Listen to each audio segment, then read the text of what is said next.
দর্শক, নোয়াখালীর সুবর্ণচর উপজেলায় ভোট শেষে চলছে গণনা। এই মুহূর্তে চরজব্ব ডিগ্রি কলেজে আছেন সহকর্মী আবু রায়হান সরকার, তিনি জানাচ্ছেন সেখানকার খবর।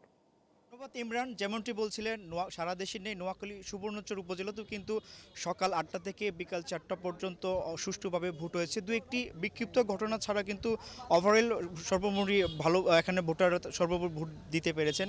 আর আমরা এই বিষয়ে আসলে কথা বলতে চাচ্ছি একজন ভোটারের কাছে। আপনি ভোট দিয়েছেন কবে? জি, আমি সকালে ভোট দিয়েছি। ভোটের পরিবেশ কেমন দেখছেন? ভোটের পরিবেশ মোটামুটি ভালো।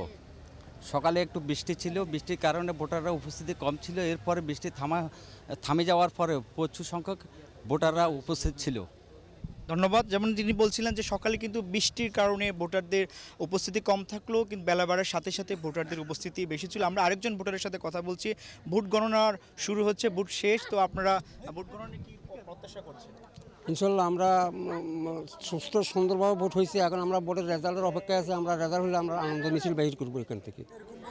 ধন্যবাদ। যেমনটি আরেকজন ভোটার বলছিলেন যে ফলাফল কিন্তু গণনা চলছে, কখন ভোটের গণনার পরে ফলাফল প্রকাশ করবেন নির্বাচন কমিশন।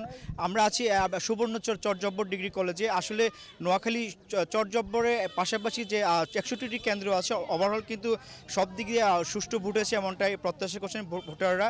আমরা জানিয়ে রাখতে চাই, নোয়াখালী সুবর্ণচর উপজেলায় কিন্তু প্রায় এখানে 2,25,000 ভোটার রয়েছে। পুরুষ ভোটার রয়েছে 1,15,000, নারী ভোটার রয়েছে 1,54,000। পাশাপাশি আমরা এই বিষয়ে জেলা রিটার্নিং কর্মকর্তার সাথে কথা বলেছি। তিনি যেমনটা জানিয়েছেন যে প্রায় 7 শতাধিক অধিক পুলিশ সদস্য রয়েছে। পাশাপাশি র্যাব, বিজিবি, আনসার এবং স্ট্রাইকিং ফোর্স 8টি ইউনিয়নে কিন্তু প্রায় 15 জন নির্বাহী ম্যাজিস্ট্রেট রয়েছে। আমরা একটু দেখাতে চাই এখানকার উৎসুক জনতা, যারা প্রার্থীদের কিন্তু কর্মী সমর্থকরা, তাদের ভোটের গণনা চলছে, গণনা ফলাফলের অপেক্ষায় কিন্তু তারা আছেন।